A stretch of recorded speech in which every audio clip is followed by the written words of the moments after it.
I never imagined that one woman's obsession with power would lead to the most ridiculous and illegal HOA scandal my neighborhood had ever seen.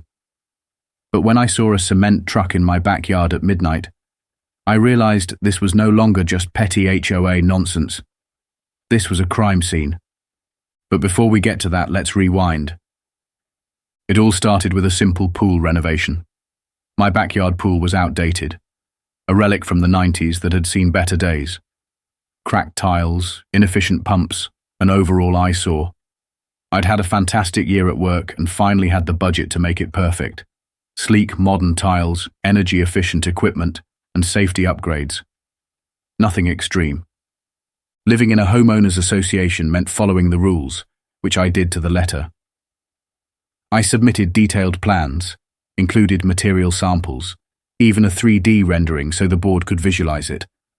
The HOA review meeting was uneventful. 4 out of 5 board members voted yes without hesitation. But then there was Patricia Wellington, the one no vote.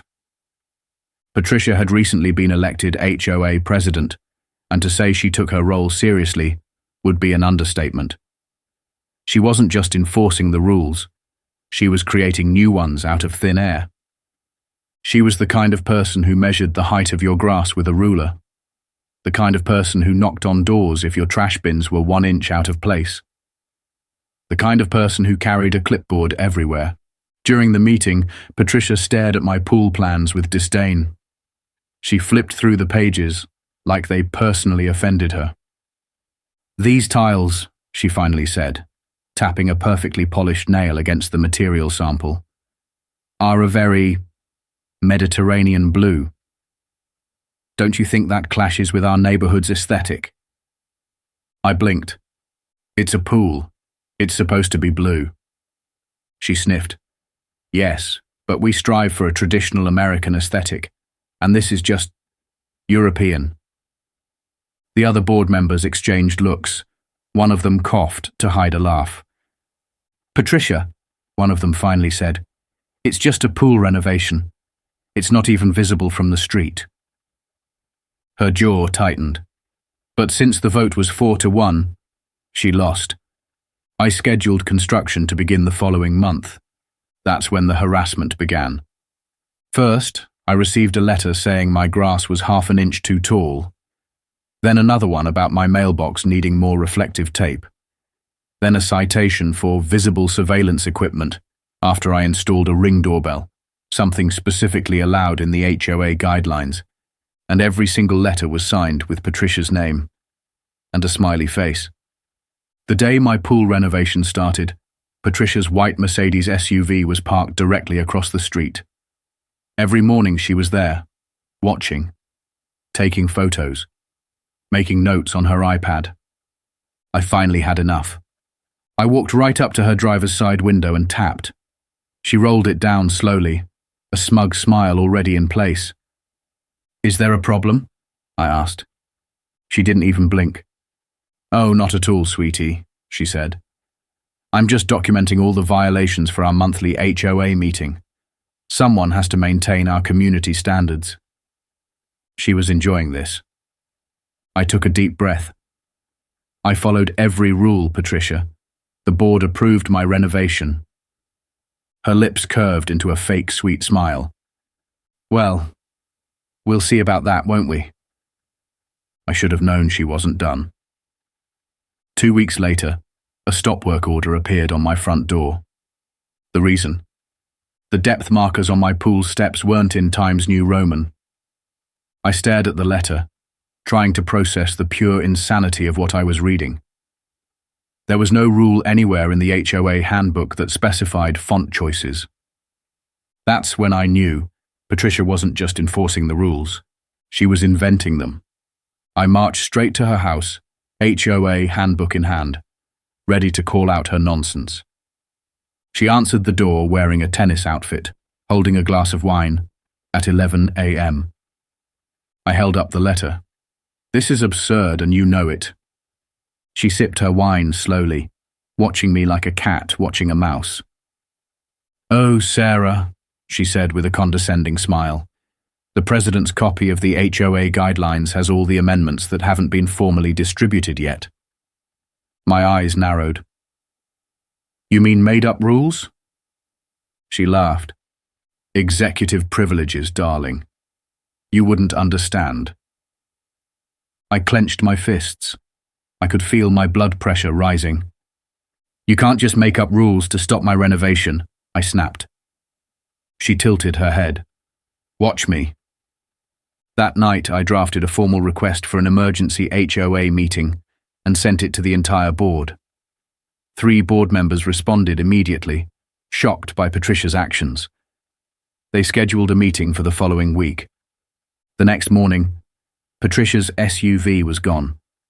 No letters arrived, no more citations. For the first time in weeks, it was quiet. Too quiet. Because Patricia wasn't giving up. She was planning something. And the night before the emergency HOA meeting, I found out exactly what it was. At 11:45 p.m., I heard the beeping of a truck reversing. I checked my security camera. What I saw made my stomach drop. A cement truck was parked in the alley behind my house. And there, in her designer workout clothes, was Patricia Wellington. She was pointing toward my pool, giving orders to 2 confused-looking workers. She was filling my pool with cement. I grabbed my phone and hit record as I ran downstairs, ready to catch her red-handed. But as I burst into my backyard, I had no idea that karma was about to kick in full force. Because Patricia had made one fatal mistake. She hadn't noticed the unmarked police car parked down the street. She hadn't noticed that she triggered my new security floodlights. And most importantly, she hadn't noticed the bright orange warning tape marking the underground power line she was standing directly on. What happened next would change everything. My heart was pounding as I ran toward my backyard, my phone clutched in my hand, recording every second of Patricia's illegal midnight stunt. The cement truck rumbled, the chute already lowered over my pool, while 2 confused-looking workers stood by, clearly hesitant. And there, front and center, stood Patricia Wellington in her expensive yoga outfit, barking orders like a dictator on a power trip. "What are you waiting for? Start pouring," she snapped, waving her hand toward my pool as if she was Moses parting the Red Sea. The workers exchanged uncertain glances. "Ma'am, are you sure?" "This isn't the address on our order," one of them asked, holding up his phone. Patricia's plastic perfect smile disappeared in an instant. "I am the president of this neighborhood's homeowners association," she hissed. "That means I have full authority over every property under HOA jurisdiction. This pool is a code violation, and I'm enforcing an emergency abatement order." One of the workers scratched his head. "I don't know. My boss said we need homeowner authorization to—" Patricia cut him off. "I own this neighborhood. I will personally pay you triple if you start pouring right now." That's when I stepped into the yard. "You'll be paying a lot more than that once the police get here." Every head snapped toward me. Patricia flinched, but then, like any true Karen, she quickly regained her composure, straightening her shoulders and flashing her signature smug smile. "Oh, Sarah," she said, her voice dripping with fake sweetness.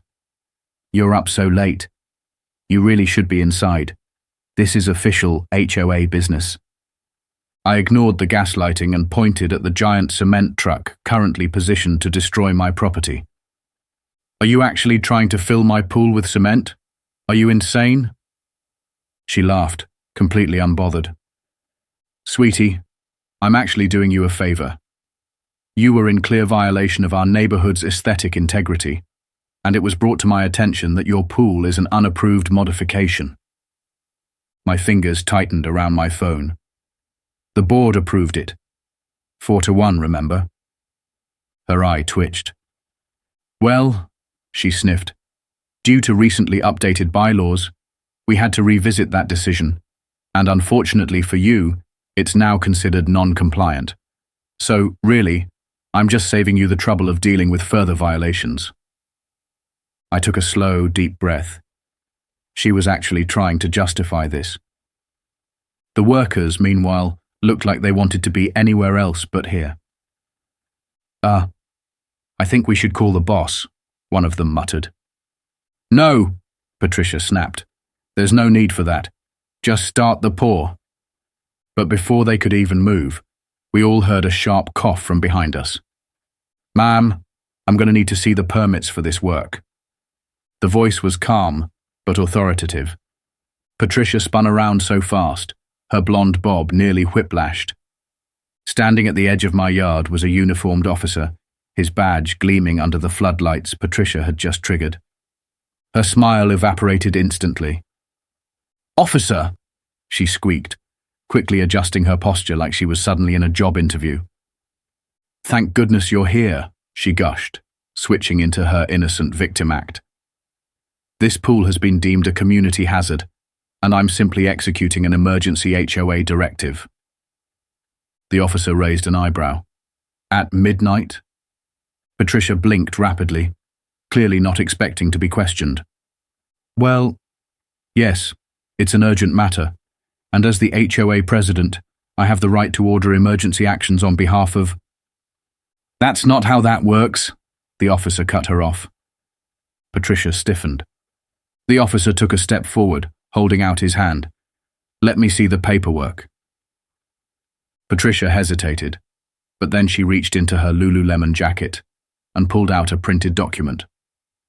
The officer took it, studied it for a few seconds, then snorted. "Ma'am, this is just an HOA meeting agenda with some handwritten notes." Patricia's face twitched. "Well, technically, this is not a legal permit for construction work, especially not at midnight, on someone else's private property." That's when I stepped forward, holding up my still recording phone. "Officer, I'm the homeowner. I never authorized this." I turned the screen to face him, showing the entire incident, crystal clear. The cement truck workers, sensing the impending disaster, immediately started packing up their equipment. Patricia panicked. "Wait! You can't leave!" she screeched. "I have a verbal contract." The workers ignored her, practically sprinting back to their truck. She whirled back to the officer, now desperately trying to recover. "This is all a big misunderstanding. I was just trying to protect the neighborhood's property values." The officer wasn't buying it. "Ma'am, attempting to destroy someone else's property is not a misunderstanding. It's called vandalism. And considering the cost of this renovation, it could even qualify as felony-level damage." That's when Patricia made her biggest mistake yet. In the midst of her meltdown, she began pacing angrily, right across the marked-off area where my contractor had flagged the underground power line. A loud, sharp crack. Then, P-O-P. Then, the smell of burning plastic. For a split second, everything went silent. Then, half the neighborhood went dark. Streetlights blinked out. Houses lost power. The security lights flickered, and an eerie humming sound filled the air. Patricia froze mid-step, her mouth opening and closing like a fish. The officer immediately grabbed his radio. "Dispatch, we've got a power outage due to possible infrastructure damage. Requesting backup and emergency response." Patricia? She just stood there, eyes wide, like a deer caught in headlights. For the first time ever, she had nothing to say. The irony? Patricia had spent weeks trying to take me down over the most ridiculous made-up violations, and in the end, she had violated the biggest rule of all. She had literally just taken out half the neighborhood's power. And this? This was just the beginning of her downfall. For a few long, tense seconds, nobody moved. The power outage had thrown the entire street into eerie silence, only broken by the distant beeping of a few battery-powered alarms in neighboring houses. The air smelled faintly of burnt plastic. And standing in the exact spot where she had single-handedly knocked out power to half the neighborhood was Patricia Wellington, our self-proclaimed HOA queen. She didn't move, didn't blink, just stood there, rigid, as if reality was struggling to process in her mind. Then, she did what every Karen does when caught in a losing battle. She started deflecting blame. This is not my fault," she screeched, whipping around to face the officer. "It must have been faulty wiring, or maybe the homeowner's illegal modifications to their property caused this." The officer's expression didn't change. "Ma'am," he said slowly, "you literally stomped on the clearly marked section that says danger, electrical line." I couldn't help myself. "You were so busy trying to destroy my pool, you took out the whole block instead." Patricia's head snapped toward me. Her eyes burned with fury, but she wasn't in control anymore. This wasn't just HOA nonsense anymore. This was real legal trouble. More police cars arrived, followed by a truck from the power company. Within minutes, a group of utility workers were inspecting the damage, shaking their heads. "Yeah, this line's definitely been compromised," one of them muttered. "Someone must have stepped right on top of it, cracked the insulation, and shorted it out." A nearby officer, one who had been trying not to laugh at Patricia's escalating hysteria, sighed and pulled out a citation book. "Ma'am, I'm going to need your full name and ID." Patricia gasped, as if he had just asked for her firstborn child. "You can't be serious," she shrieked. "I'm the victim here." "No, ma'am," the officer said, completely deadpan. "You're the reason a cement truck is illegally parked behind someone's house, and why an entire street lost power at midnight." At this point, neighbors had begun peeking out of their homes, curious about the flashing lights, the truck, and, most of all, the sight of Patricia losing her mind in my backyard. And then, as if the night couldn't get any better, Patricia's phone started buzzing. She glanced at the screen and visibly paled. She declined the call immediately. Buzz. She declined again. Buzz. The officer narrowed his eyes. "Who keeps calling you?" I had noticed the name flashing on her phone earlier. Frank U.R.G. At the time, I assumed it was just some HOA lawyer or enforcer she was desperately trying to get involved. But that assumption would turn out to be so wrong. Because who Frank was, and what he was involved in, would take this entire HOA disaster from entitled Karen nonsense to full-scale corruption and fraud. For now, though, Patricia had bigger problems. The officer finished writing up the initial citations, one for trespassing, another for attempted vandalism, and a third for reckless property damage due to the power line incident. "You'll be contacted about further charges," he said, tearing off the ticket and handing it to her. "For now, I suggest you go home." Patricia, red-faced and furious, snatched the ticket like a child being told to go to their room. She turned on her heel and stormed toward her house, but not before throwing one final dramatic parting shot over her shoulder. "This isn't over. The HOA board will hear about this tomorrow." Oh, Patricia. She had no idea just how much the board was about to hear, because while she was busy getting citations, I had been forwarding the security camera footage to every single board member, along with a detailed timeline of her harassment. And tomorrow morning, they would finally see exactly what kind of monster they had put in charge. When the sun came up the next morning, I called in to work. This wasn't just some HOA squabble anymore. This was a full-scale scandal, and I wasn't going to let Patricia sweep it under the rug. First, I contacted my lawyer. I spent the next 2 hours going over every single piece of evidence I had. Security footage, emails, HOA violation letters, even screenshots of the ridiculous Times New Roman font excuse. At first, my lawyer was concerned, then incredulous, and finally, downright gleeful. "Mrs. Mitchell," she said, flipping through my stack of evidence, "I don't say this often, but I think you should let me contact the district attorney's office." I blinked. The DA? Isn't this just harassment? Oh, it was, she said with a sharp smile, until she tried to destroy your property and ended up damaging public infrastructure. That takes this to a whole new level. While my lawyer got to work, I headed straight to the emergency HOA board meeting. And to no one's surprise, Patricia wasn't there. She had sent a single text to the board, claiming she had a prior commitment. No, Patricia. Your prior commitment was getting arrested later.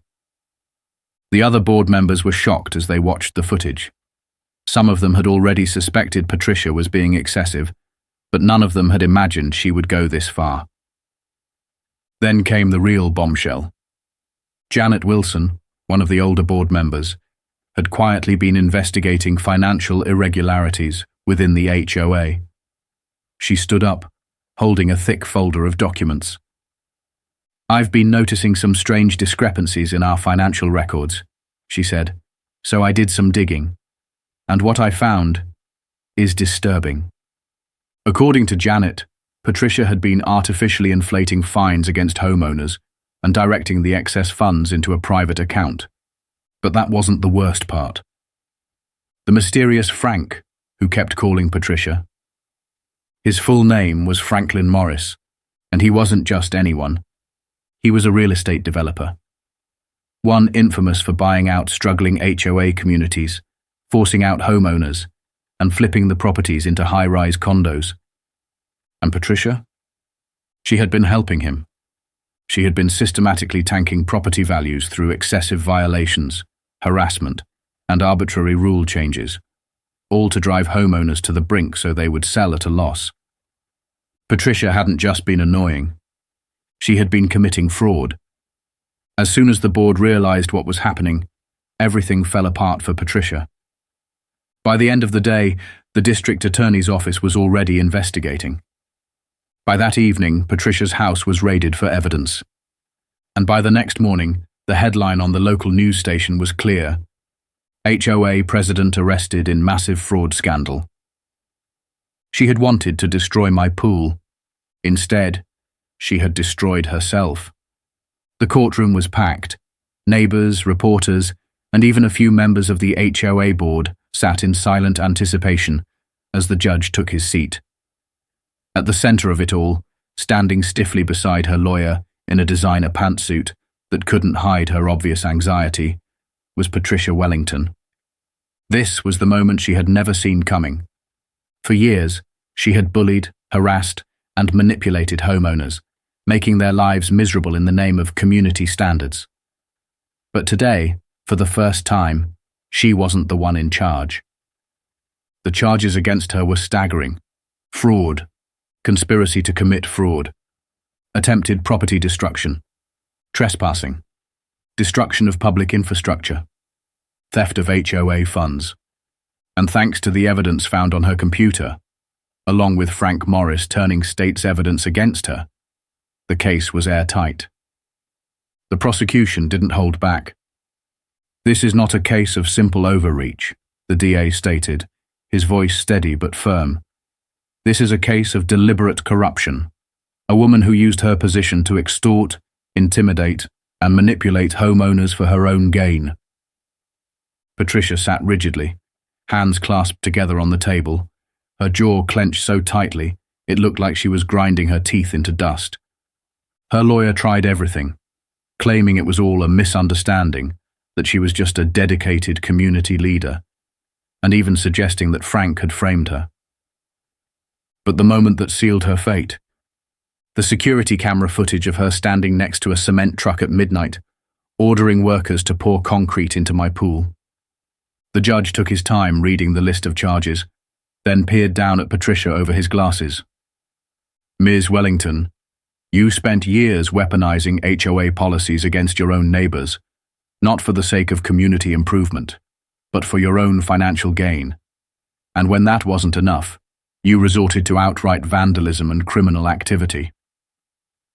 Patricia stared at the table, her face pale. The judge's next words were music to my ears. I see no reason to be lenient. The court hereby sentences you to 2 years in prison, a fine of $150,000, and full restitution to all homeowners you fraudulently find. The room erupted. Gasps, murmurs, even a few muffled cheers from the back. And Patricia, for the first time in her entire life, she was speechless. Her lawyer whispered something urgently, probably telling her to keep quiet, but the damage was done. HOA Karen was going to prison. The fallout from the scandal was huge. The HOA board immediately voted to remove Patricia from her position and started rewriting the bylaws to prevent anything like this from happening again. One of the first changes: no single board member can approve or deny violations. All HOA funds must be publicly disclosed. Homeowners now have a legal avenue to dispute violations without retaliation. And me? I finally finished my pool, Mediterranean blue tiles and all. To celebrate, I hosted a huge neighborhood pool party. For the first time in years, the atmosphere was actually light-hearted. People laughed, kids splashed in the water, and no one was nervously glancing over their shoulder, afraid of getting an HOA violation for existing. Mrs. Chen, the new HOA president, raised her glass in a toast. To Sarah, she said, grinning, who reminded us that sometimes fighting back isn't just necessary, it's the only way to take our neighborhood back. I couldn't stop myself from smiling. Then someone suggested we add a plaque near the pool. The proposed text? This pool survived cement, corruption, and Karen. And so did we. As for Patricia, prison life wasn't treating her well. Apparently, within days of arriving, she had tried to start an inmate advisory committee to improve the structure and order of the prison. Her fellow inmates? They shut that down immediately. The guards even told me later that some of them started calling her HOA Karen. She had gone from terrorizing an entire neighborhood to being ignored by a prison block full of women who had absolutely zero patience for her nonsense. Poetic justice? Absolutely. And me? Every morning, I take a peaceful swim in my beautifully renovated pool, knowing that my security cameras are always rolling, just in case another HOA Karen ever gets any ideas. Because if there's one thing I've learned from this entire ordeal, the best revenge isn't just winning, it's making sure they never try it again.